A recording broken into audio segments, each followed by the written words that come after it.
O Senhor esteja convosco. Está no meio de nós. Proclamação do Evangelho de Jesus Cristo, segundo Lucas. Glória a vós, Senhor. Naquele tempo, o povo estava na expectativa e todos se perguntavam no seu íntimo se João não seria o Messias. Por isso João declarou a todos: eu vos batizo com água, mas virá aquele que é mais forte do que eu. Eu não sou digno de desamarrar a correia de suas sandálias. Ele vos batizará no Espírito Santo e no fogo. Quando todo o povo estava sendo batizado, Jesus também recebeu o batismo. E quando rezava, o céu se abriu e o Espírito Santo desceu sobre Jesus em forma visível como pomba. E do céu veio uma voz: Tu és o meu Filho amado, em ti ponho o meu bem-querer. Palavra da salvação. Glória a vós, Senhor.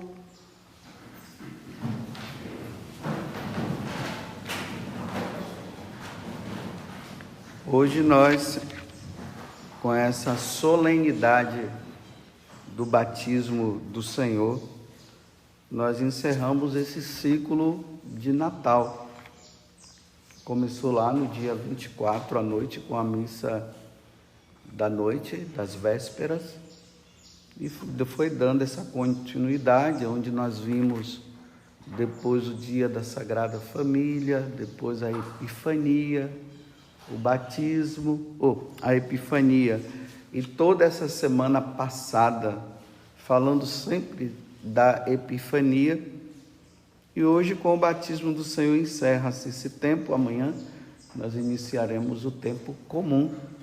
Aí vocês vão notar que os sacerdotes já não estarão mais com a casula branca, vai estar com a casula verde. E aí entraremos nesse tempo da vida comum, do dia a dia de Jesus, onde nós vamos também nos associando à vida dele nesse processo nosso de santificação. Hoje é um dia também de nós lembrarmos do nosso batismo. Fomos batizados, éramos pagãos, nascemos pagãos, nós não nascemos cristãos. E no dia que nossos pais nos levaram lá na pia batismal, ali houve um renascimento, um novo nascimento. O primeiro nascimento nosso foi para esse mundo. A nossa mãe nos gerou, né? A união do nosso pai e da nossa mãe gerou uma concepção nossa dentro do seio da nossa mãe. Ali nós fomos formados 9 meses, né? Pelo menos todo mundo deveria nascer nos 9 meses. Teve uns que foram mais apressados, tiveram que nascer antes. Mas aí nesse nascimento nós nascemos para esse mundo. Mas aí Jesus vem nos dizer que era necessário que nós nascêssemos de novo. Por isso que tem se usa muito aquela palavra, né? O novo nascimento. E esse novo nascimento nos faz nascer para onde? Para o céu, para a eternidade. E aí no capítulo 3 do Evangelho de São João é que Jesus, ele revela isso àquele fariseu, Nicodemos, numa noite, Nicodemos foi lá visitar Jesus porque ele não podia se declarar diante dos outros que ele era um seguidor de Jesus. Então ele foi à noite e ali Jesus falou para Nicodemos que era preciso nascer de novo, e Nicodemos não estava entendendo. E aí Jesus diz: aquele que não nascer da água e do Espírito não verá o reino dos céus. E é por isso que depois que Jesus ressuscita e ele sobe para o céu, ele envia, antes de subir, os apóstolos dizendo: ide por todo mundo e pregai o evangelho a toda criatura. Quem crê em Jesus e for batizado será salvo. E quem não crê já está condenado. E graças a Deus, nós aqui fomos batizados. Recebemos o batismo. Então essa vida nova, ela existe já em nós. E aí a Santíssima Trindade veio habitar dentro de nós, que nós estávamos com um vácuo, um vazio dentro de nós. Então, no dia do batismo, a Santíssima Trindade veio morar. Nós nos tornamos herdeiros do reino dos céus. Nos tornamos filhos adotivos de Deus, porque Jesus é o Filho por excelência.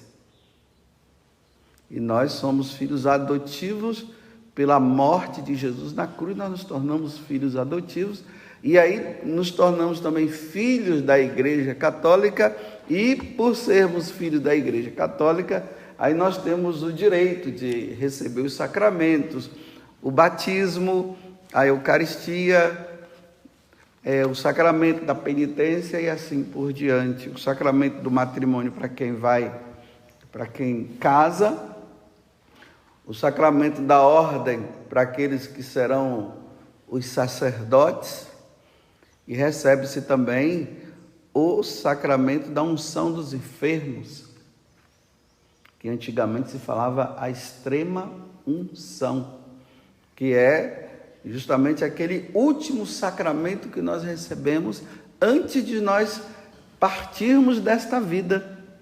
Então nós somos ungidos com o óleo dos enfermos.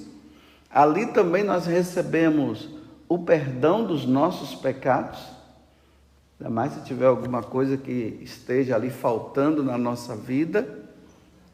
E aqueles que ainda podem receber a Eucaristia, recebe a Eucaristia pela última vez, que às vezes tem doentes que não tem mais noção. Pode ser que o sacerdote dê a Eucaristia para ele e ele acabe expelindo, jogando fora. Então é preciso ver se a pessoa ela tem consciência, se está bem. Então ela recebe a Eucaristia, e aí ela fecha os olhos para esse mundo e vai abrir agora na eternidade diante de Deus. Então hoje é um dia de nós relembrarmos isso, agradecermos aos nossos padrinhos que nos ajudaram no caminho da nossa fé, e agradecer também aos nossos pais que nos levaram à pia batismal. Eu sempre falo, quando eu lembro do batismo, que meus pais me levaram 5 meses depois do meu nascimento. Aí eu digo que eles demoraram, né? Mas quem mora no interior, às vezes aquelas questões de missas variadas que demoram, né? O padre tem muitas missas para celebrar e ele fica mais ali no centro da paróquia. Então tem as capelas, né? Então, dificuldade de padre também. Eu fui batizado 5 meses antes, mas é bonito quando os pais já preparam os filhos para serem batizados logo em seguida ao nascimento. Tem pais que fazem isso.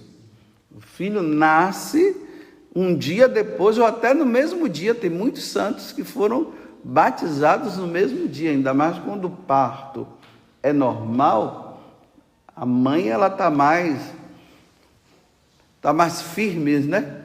Quando o parto é normal, a mãe, ela já dá a luz ao filho de tarde, se foi de manhã, ela já está nas atividades ali, cuidando do filho, andando, mas quando é cesáreo, a coisa já fica mais, já tem mais dificuldade. Mas esse dia é o dia para isso também. Mas, dando continuidade a esse processo que nós estamos dentro da Epifania, aí eu quero deixar também para nós no dia de hoje esse marco que é importante no dia do batismo do Senhor. Então, até então, Deus ele não tinha aparecido para nenhum ser humano. E a visão que se tinha era essa: ninguém pode chegar perto de Deus, porque quem chegar perto de Deus não suporta. Isso no Antigo Testamento nós vemos, né? Quando se fala isso, que se uma pessoa chegar diante de Deus, ela não vai suportar, ela chega até morrer. E também não se pode ver Deus. Mas nesse processo de salvação nossa, por causa de Adão e Eva que pisaram na bola, era preciso que agora Deus também se manifestasse, porque os homens começaram a criar os seus próprios deuses, e era preciso que o Deus único e verdadeiro fosse apresentado para as pessoas não incorrerem no erro. Por isso que no Antigo Testamento se fala muitas vezes, né? Não fazer imagens, porque esse fazer imagens pode ser que a imagem não seja a imagem do Deus verdadeiro. É por isso que não deveria se fazer imagem. Então, imagine lá no Egito, todo tipo de animal era um deus. Até o rio Nilo também era considerado um deus também. E aí as pessoas chegavam lá diante de um cachorro, que era um deus também. Parece que é o Anubis, era o cachorro. E a pessoa faz a imagem do cachorro e fica adorando o cachorro. Não pode, não tem como. Isso incorreria em erro. Mas Deus precisaria se apresentar. Ele precisava se mostrar. Aí sim, é por isso que a Igreja Católica fala que hoje nós podemos fazer a imagem de Jesus, não do Pai, porque o Pai ninguém viu. Então a de Jesus podemos, porque Jesus foi visto. E isso no decorrer da história da igreja, as testemunhas, os apóstolos, aquelas pessoas que conviveram com Jesus, tudo, elas podiam dizer, olha, Jesus era assim, dessa forma e tal. E aí quando nós vamos lá para o início da igreja, bem no início, nós vemos, né, que os primeiros cristãos tinham essa percepção da imagem de Jesus. E aí que entra até para nós, na Igreja Católica, que é uma forma catequética, porque a Bíblia não se era, nem todo mundo tinha capacidade de ler as Sagradas Escrituras, ainda mais que estava em grego. Depois é que foi traduzida para o latim e depois para a língua vernácula. Então, como não se tinha como ler, então se lia através da imagem. Por isso que vem os ícones.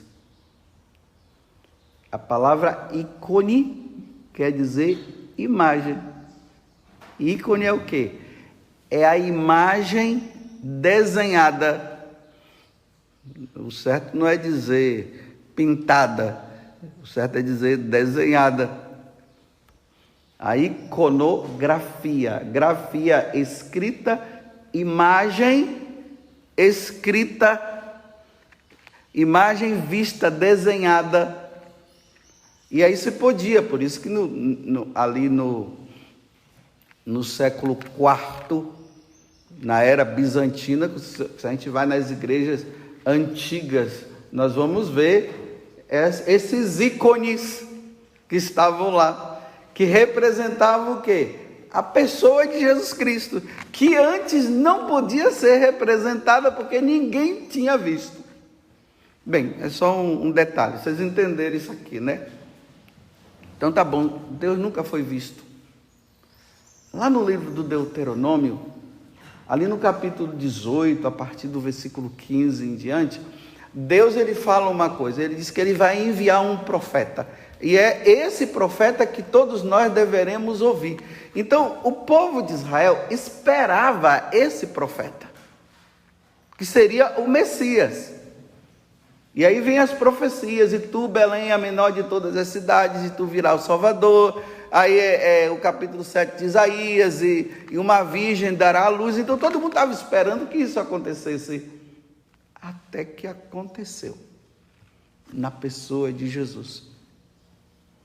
E aí os anjos, no dia que ele nasce, aí a segunda pessoa da Santíssima Trindade, e aqui existe um detalhe, para o povo de Israel não existia a segunda pessoa da Santíssima Trindade, e muito menos a terceira. Só existia Javé, aquele que apareceu na sarça ardente diante de Moisés. Então só se tinha Deus Pai, a concepção de Deus Pai. Aí agora, no dia de Natal, 9 meses antes dele nascer, o anjo aparece a Nossa Senhora e diz para ela que ela vai ser mãe do Salvador, daquele que virá para tirar os pecados. Então aqui, mãe do Salvador, mãe de Deus, então ela vai ser mãe de quem? De Deus. O nome dele será Jesus. Então esse Jesus é o Javé? É o Pai lá que se manifesta tanto no Antigo Testamento?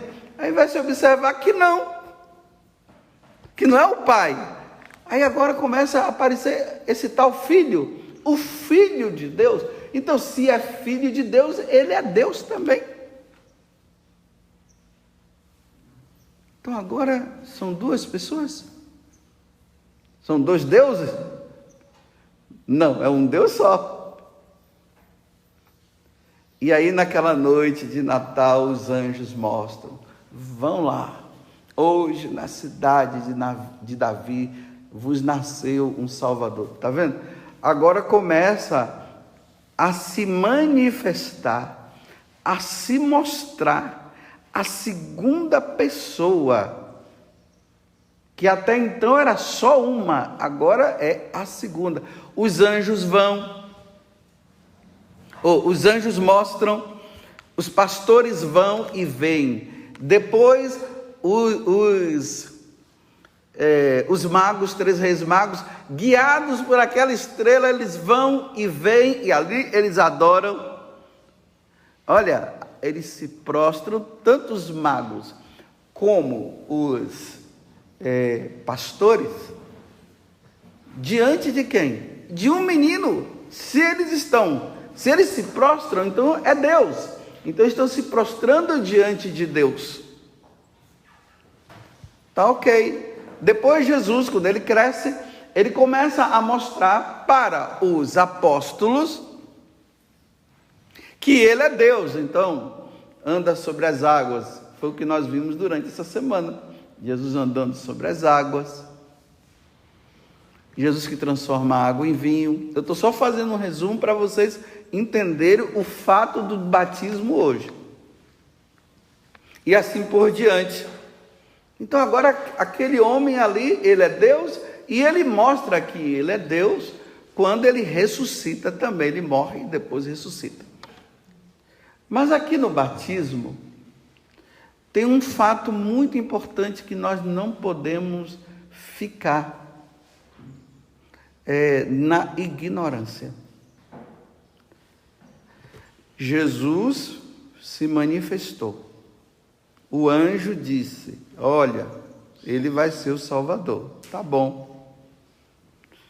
Mas só faltava agora uma pessoa para chancelar.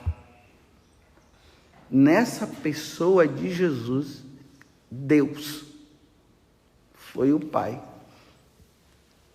Só faltava o Pai dizer: ei, é Ele mesmo. Porque até então quem foi que falou? Os anjos, os pastores, os reis magos, ali diante daquela situação. Mas faltava o Pai. Aí hoje, aqui diz assim: o céu se abriu. O Espírito Santo apareceu em forma de pomba, mas ele não é uma pomba. E do céu se ouviu uma voz. Olha, o livro do Deuteronômio. Eu vou apresentá-lo. Virá um profeta e eu vou apresentar.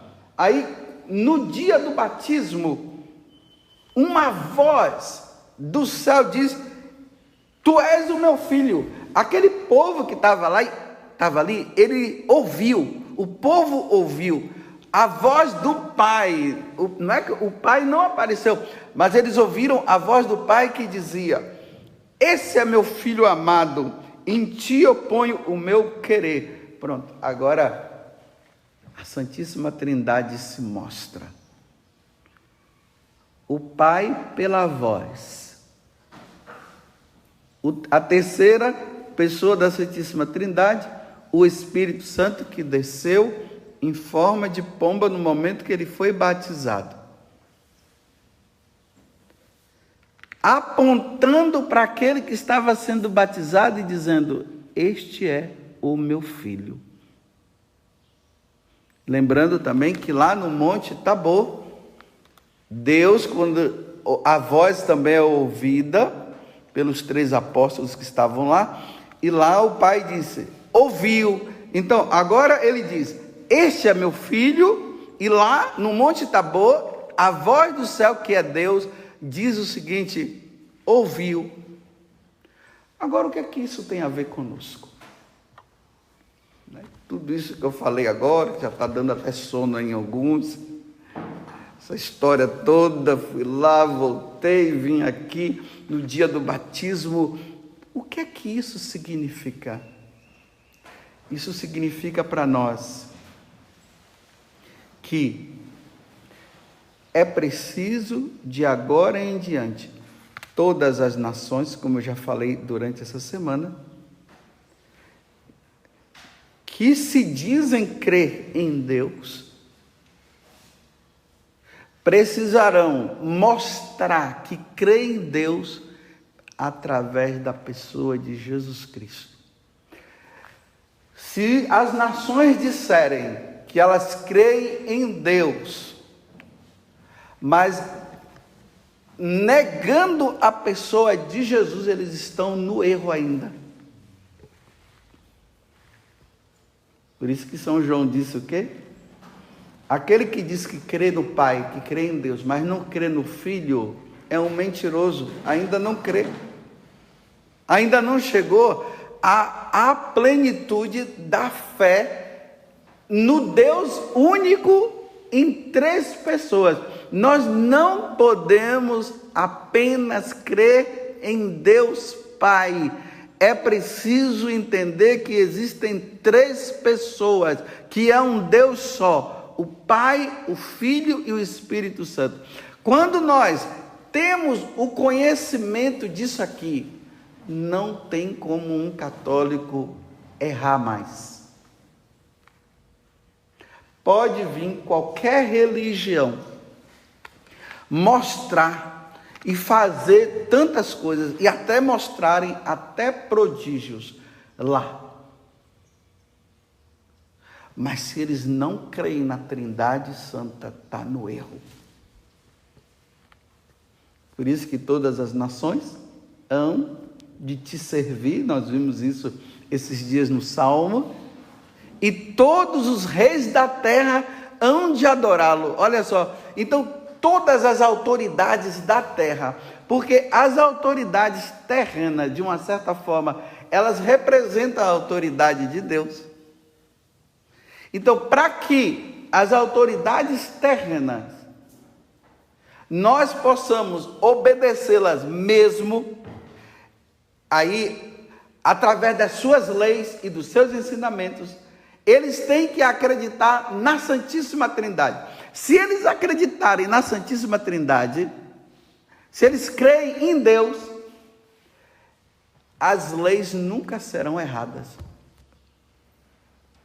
As leis sempre serão corretas.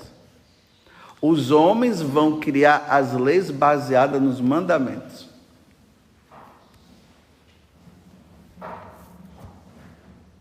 Por que as leis do mundo, elas erram? Elas erram porque os reis de toda a terra, a maioria dos reis, são ateus, não acreditam em Deus. E aí, as leis que eles colocam vão contra a lei de Deus. Aí a gente vê o quê? A lei do aborto. Não matarás. Lei do aborto, matar. Então, esses governantes, eles não creem na Santíssima Trindade. Eles não creem na pessoa de Jesus Cristo. E aí eles fazem as leis que vão contra. Aí veja agora, nós que somos batizados e recebemos a Trindade dentro de nós, e nós cremos em Deus, e Jesus disse: ninguém vai ao Pai senão por mim. Então nós declaramos que Deus é Deus pela pessoa de Jesus Cristo. Diante dessas leis que vão contra, qual é a atitude nossa de batizados? Dizermos não. Não podemos obedecer. Por isso que Pedro falou, né? A quem nós devemos obedecer? A Deus ou aos homens? Aí nós vamos entender os primeiros cristãos, quando foram perseguidos pelos imperadores romanos. Os imperadores romanos queriam que ele se dobrasse diante deles. E aí os cristãos diziam: não, nós podemos cumprir a lei de vocês, e vocês sabem que nós cumprimos, porque até a lei deles estava de acordo. Mas nos prostrar diante de vocês, não. Mas por que vocês não podem? Eu sou Deus. Não, você não é Deus. Você nasceu da Virgem Maria? Você morreu na cruz? Você ressuscitou? Não, então nós não podemos te adorar. Nós adoramos Jesus Cristo. E aí, por causa dessa, entre aspas, desobediência a eles, os cristãos eram perseguidos e eram mortos. Bem, se vocês entenderam esse resumo de tudo que eu fiz aqui nessa homilia, não vai ter como você abandonar a Igreja Católica em momento nenhum da sua vida. Porque vocês se deparam, nós nos deparamos diante de uma verdade, e aí eu vou falar uma redundância, uma verdade verdadeira que não tem como se opor. E aí, se for preciso dar a vida, vai dar. Aí nós católicos não vamos ter respeito humano diante de nenhuma situação. Nós não vamos ter vergonha de ser católicos. Nós não vamos entrar em bagunças e brigas, nós não vamos discutir. Mas se quiserem ouvir, nós vamos falar sempre a verdade, e mesmo que se incorra em perdermos a vida, nós vamos ter que perder essa vida, porque nós cremos na Santíssima Trindade. Nós cremos no Pai, nós cremos no Filho que se apresentou a nós, e nós cremos no Espírito Santo que nos faz entender todas essas coisas, e entendendo todas essas coisas, faz com que nós sejamos católicos de verdade. Aqui está o batismo do Senhor, está o nosso batismo, e eu termino com uma frase também, uma questão que os santos padres trazem. Jesus precisava ser batizado? Não. Mas por que ele foi batizado? Aí os santos padres dizem, ele foi batizado para que as águas desse mundo fossem santificadas. Então, quando Jesus toca na água, a água de todo mundo é santificada. Para quê? Para que nós pudéssemos receber o batismo. Louvado seja nosso Senhor Jesus Cristo. E a nossa Mãe, Maria Santíssima.